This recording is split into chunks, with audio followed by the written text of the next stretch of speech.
Alright, so I'm sure many of you have heard of Jason Thor Hall, better known online as PirateSoftware, due to all the surrounding drama related to Stop Killing Games. This video isn't about the Stop Killing Games drama. I do support the Stop Killing Games initiative, and anyone in the EU currently watching this should go and sign up to care about game preservation. This video is going to be a review of Jason's job history, game dev industry claims, coding ability, and his Heartbound and Champion of Breakfast DRM solutions by me, a developer. I won't be touching on his hacking skills much in this video, since from what I found, all of his DEF CON wins were team efforts, and all of the stories related to hacking are just that, stories. Outside of his word, I generally can't find anything related to it. There isn't anything concrete or of substance in these stories for me to actually analyze and review. If anyone knows where he actually has hacking write-ups or knows the VODs where he actually does something related to hacking, let me know and I can do a separate video going through and reviewing it. Okay, with that out of the way, let's start with Jason's LinkedIn job history. So, if we look at his LinkedIn, we can see his first recorded job experience is from 2002 to 2009, where he was a freelance security researcher and developer. In 2002, Jason would have been 15, and from what I found, he hasn't taken any program classes, so anything he knows at this point is largely self-taught. Another important thing is Jason actually had a job in 2004 that isn't listed here as a quality assurance intern at Blizzard.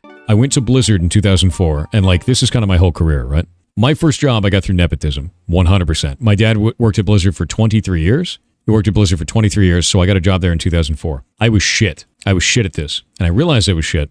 Also, I think it's important that we talk about his dad for a second. Jason says his dad just worked at Blizzard, but that's grossly understating his dad's role and history at Blizzard. Jason's dad is Joey Ray Hall, and from a Reddit AMA his dad held, we can see the following. Joey Ray joined Silicon and Synapses in 1991. Now, you might be asking what's Silicon and Synapses, and what does this have to do with Blizzard in his post? Well, in 1991, Blizzard didn't exist yet. Silicon and Synapses was the original company name, and 1991 was the year it was founded. Joey Ray joined Blizzard before it was Blizzard, and when he joined, there were less than 10 people in total at the company. He wasn't some random Blizzard employee. He was one of the earliest hires at the company. Over his 23 years, he did all sorts of work, and was the one that founded the cinematic team, led the machinima team, the video and post-production team, and the esports live broadcast team, plus being responsible for all the video content for every BlizzCon between 2005 to 2014. Plus, he led the team that made the famous South Park World of Warcraft episode, and the inspiration for the He Who Has No Life character. Joey Ray was the director of cinematics at Blizzard. He wasn't some low-level employee that worked at the company. He was pretty high up in the chain. Anyways, back to Jason. The next 5 years, I left Blizzard. I did not reapply. And I went and worked on my own. I did freelance. I did freelance for everything. So I actually went into Second Life, which is a 3D Worlds game, if you've never played it before. They have a language in it called Linden Scripting Language. And I made games in there. I learned how to do 3D modeling. I learned how to do texture work. I learned how to do scripting. I learned how to engage with people that were playing my games. I learned how to do network model stuff. I learned how to do server-related stuff. I did this for 5 whole years. So Jason's Second Life period of time is a huge rabbit hole, and there's 5 or 6 different controversies surrounding his time in Second Life. This video isn't about his controversies and allegations, so I'm going to skip over most of it. The only small parts we care about are related to coding. During his Second Life playing time, he played a character known as Moldavia's Fig Tree and started a company called Dark Sphere Creations. He claims he did game program with the Linden Scripting Language, the programming language of Second Life, and made some small games and some user-generated content for Second Life. While digging into this, I didn't find any proof he coded any games. What Dark Sphere Creations and his company was actually doing at the time was creating not safe for work adult furry avatars and selling them. Basically, his friend Wingless Emote, another Second Life player, would do the art and modeling for the furry avatars, and Jason would do some coding on top. What kind of coding he did on top of these avatars isn't exactly clear. Then they would sell the avatars, and eventually the business was making somewhere around $10,000 a month, primarily due to selling these avatars. There's some other controversy where it alludes to Jason trying to do dev work on Linden Labs projects and other game worlds, but I can't find any solid proof, just random posts and accusations. So in summary, there doesn't seem to be any proof he did any kind of game development or hacking during this period of time.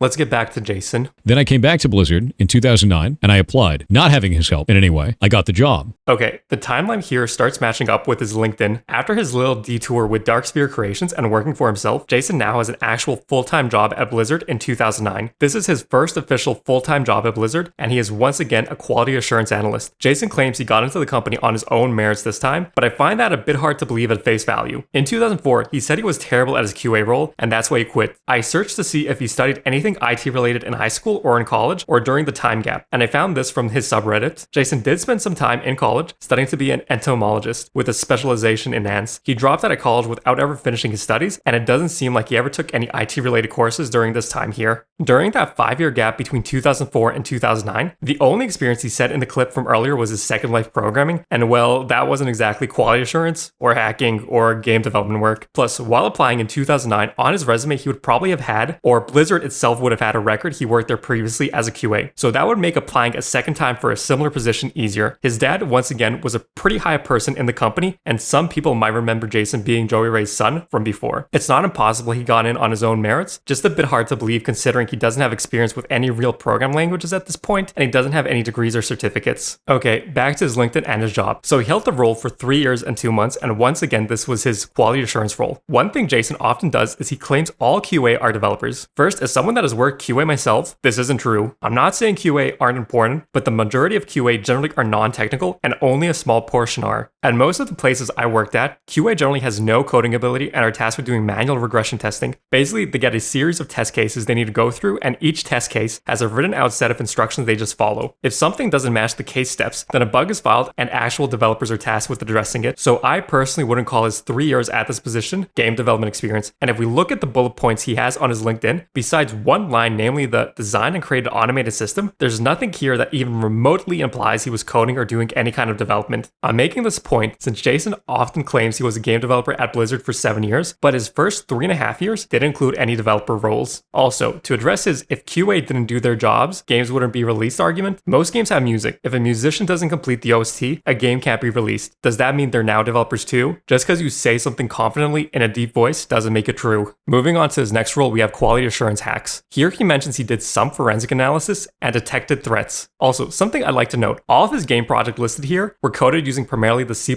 programming language. This is a low-level programming language. This will be important a bit later in the video. As for the role, again, I wouldn't call this game development experience. This is more related to security work than game development itself. And from the bullet points, it doesn't seem like Jason was doing much coding. His next role for 6 months was test engineer. My opinions are pretty much the same as the previous role he held. Moving on, we have the next role as security engineer for 11 months. This one is interesting. Since the bullet points here notes he managed web application security, for those that don't know what web applications are, it means he was working on websites and not games. There's no mention of programming here or what tools and languages he used. But regardless, this is without a doubt a non-game development role and doesn't have any overlap with game development. Okay, next up he moves to another security engineer role for 3 months. Again, same opinions as his last job. Now, his last role at Blizzard was a red team member. Red team is a common IT term that just means someone inside the company that attempts to hack into their systems, either digital or physical. So red hats basically try to make hacks and show how they got access. So these vulnerabilities and issues can be addressed before real hackers can abuse them. Now, while red hat is offensive security and hacking, it doesn't always mean you're programming like you see with those green terminals and pics. If we look at the bullet points Jason has listed, we can see he did exploiting physical access controls and social engineering operations. Social engineering is actually one of the most common ways hackers gain access to systems, and it doesn't have to involve any programming at all. Social engineering attacks are something like the following situation. Let's say Jason in this example is a social engineer and his target is a fellow Blizzard employee with access to the game servers. He could call them or email them from a legitimate Blizzard phone number or email and say he needs their account credentials. Normally, you would never share live in production account credentials, even if someone from your own company. But let's say Jason manages to convince the employee to hand the credentials over. Now Jason has a way to log into the system he shouldn't have access to. This is a social engineering attack. It's not technical hacking like most people think of. It's generally just being convincing enough and getting employees to hand over info or access they shouldn't be giving out. Alright, with all of that, and with all those jobs, we have 6 years and 6 months at Blizzard full-time for Jason, and if we include his time as a QA intern in 2004, we basically have his 7 years of experience at Blizzard accounted for. Judging by everything he has written here, it seems as though he's never held an actual game developer position, and he's never done any game development directly. All of his roles at Blizzard were either QA, website security, or social engineering, basically his hacking. It doesn't seem like he's ever touched C++,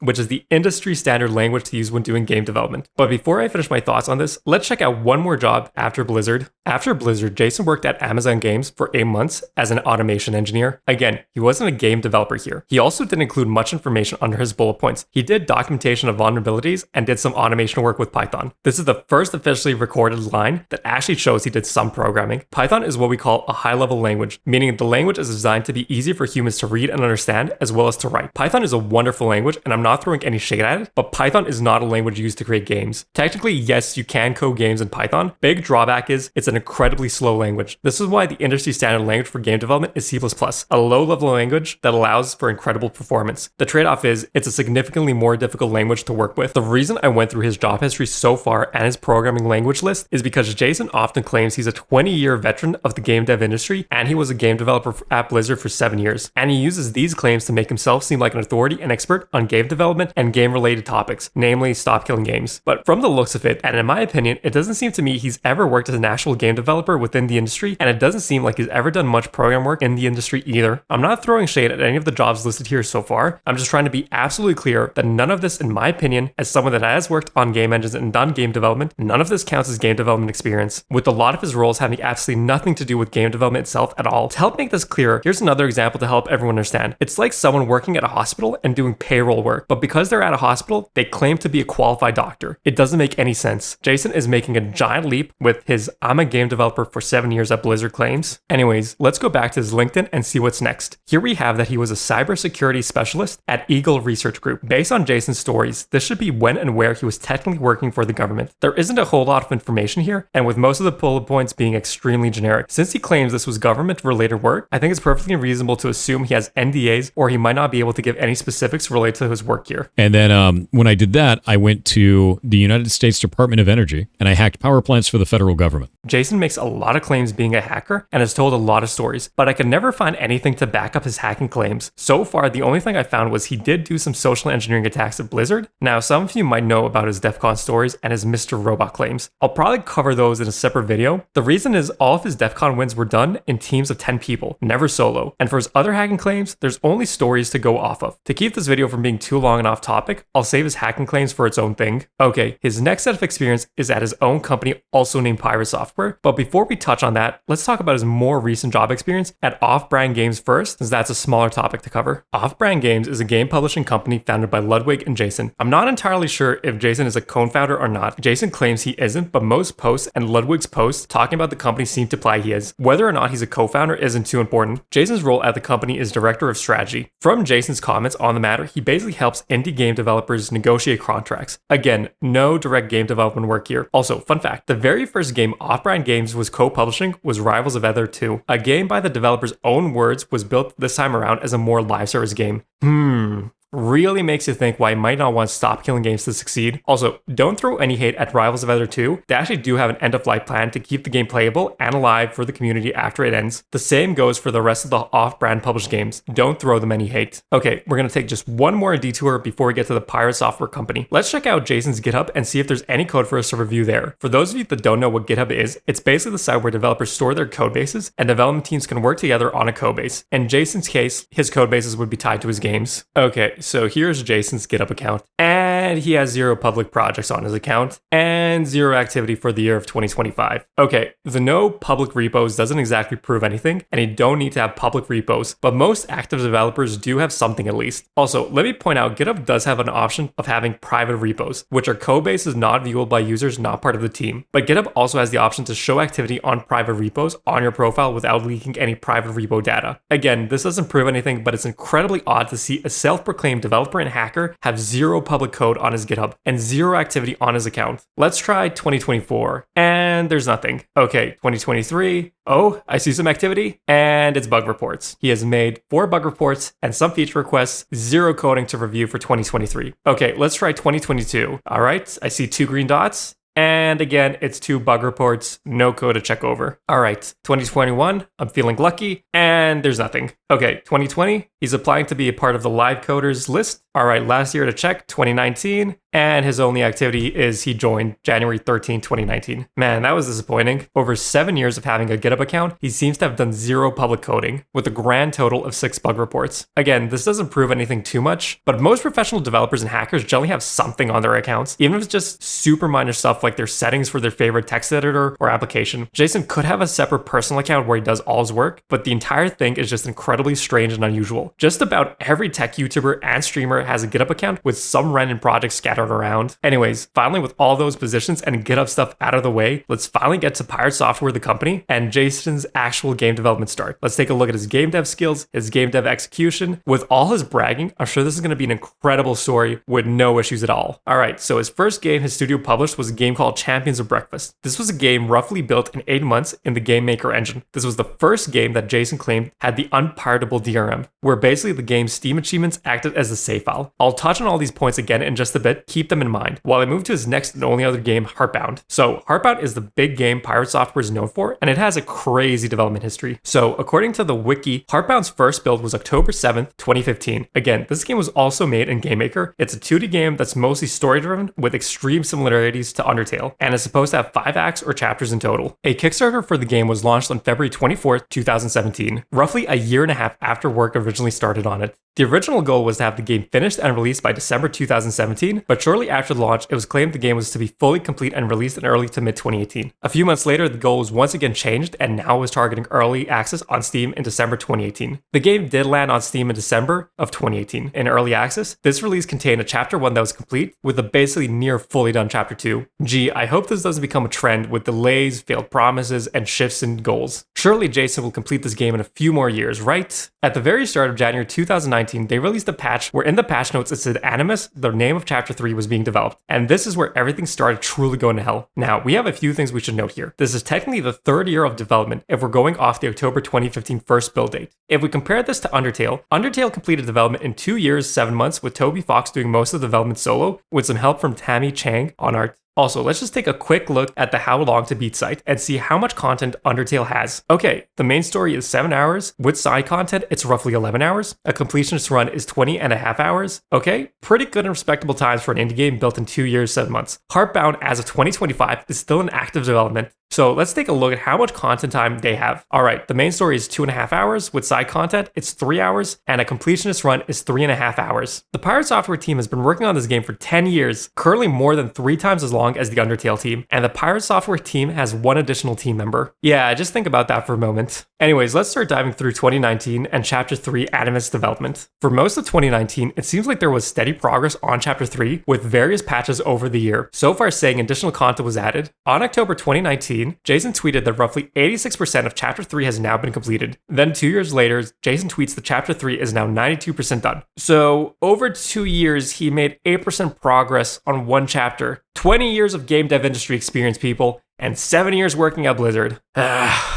Okay, let's rewind and go back to 2020 and see the Twitch statistics and see what was happening. Okay, the start of 2020 up till March seems like a normal stream schedule. Seems like he caught a cold on March 10th. Then after 9 days, he goes to urgent care and is diagnosed with pneumonia and gets a COVID test. Then we move to March 21st and COVID test results come back and it's negative. No COVID, just pneumonia. Wait, never mind. March 24th, Jason goes back to urgent care. Pneumonia was incorrectly diagnosed and he actually has severe bronchitis. Alright, March 30th, he's still sick, but once again confirms negative for COVID. This is really important. Alright, a few days later, April 10th, and his cold status is defeated and we're good to go. I know I'm being semi-joking in this section, but I generally don't wish Jason any health issues. Alright, so then we move on to April 11th, 2020, and work on Heartbound has restarted. Work is continuing over the next few days. According to tweets, most of April was good, so was most of May 2020. We're still working on Heartbound at this point. Again, nearly all of the May prog is on Heartbound. Then we skip all the way over to July 2020, and work on Heartbound is still progressing. Seemed like there's some trouble during September, October, and November, with December being fine, and so is January of 2021 being fine. Then we hit February 2021, and then he tweets out he has had COVID for 9 months since the start of February of 2020. Wait, what? Jason was only sick in March according to his own tweets at that time period. And there's work from February from earlier. And there's proof he worked during April, May, June, July, and August at the very least, judging by his Twitch stats and his Steam announcements and patches for the game. It seems the only major slowdown of streams and work was 3 months of September, October, and November. Where he lost 9 months of time and had to stop development based on his tweets, I have no idea. I mean, it's not like he's going to change his story after this, right? Oh wait, there's this old tweet from November 2020 where Jason says he was recovering for nearly 8 months and couldn't daily stream or work. Let's look at the Twitch stats graph again and his tweets.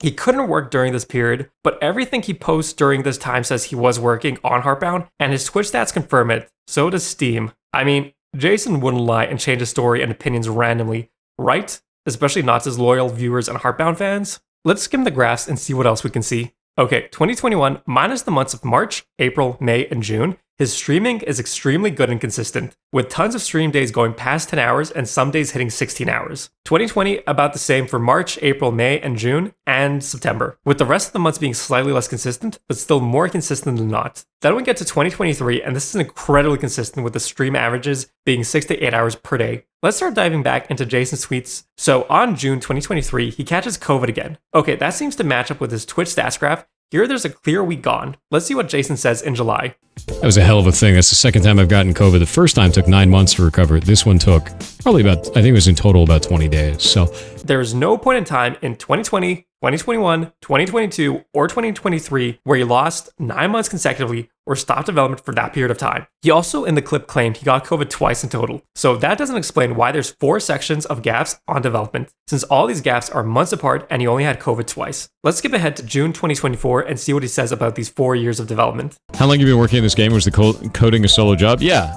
Nobody else has touched the code base for Heartbound ever except for me. It's just me. I've been working on it for about 7 years, but I lost 2.5 years to COVID. Okay, I hope at this point you realize his excuses for not working on Heartbound and his tweets are filled with complete BS. Once again, he stopped development in 2020, 3 months between September to October, where he had his first COVID period of inactivity. His second COVID was in June 2023. No matter how you try to arrange this and make sense of it, the numbers don't work out. Especially since we can see his 2023, he basically had a perfect stream schedule. And if we look at 2021 and 2022, there were only 2 gaps where he seems to be affected and they're months apart. Jason basically just decided to quit working on his game sometime during 2020 and has been making random excuses since then on why he hasn't made progress. Chapter 3 Animus, the reason we've been going through this chart started all the way back in January of 2019. If we look at the latest patch in 2025, work on Chapter 3 Animus is still going somehow. We have gone through 6 years of development so far, and Jason hasn't been able to complete 14% of Chapter 3. Seriously, what the hell? Remember, Undertale took 2 years, 7 months to finish the full entire game with 3 times as much content as what Heartbound is currently delivering in 2025, with 10 years of development time under its belt. To put this into even more perspective, let's look at Yandere Dev, a developer notorious for having no clue what he's doing programming-wise, and spends the majority of his day responding to emails and maybe spending a few minutes each day working on his game.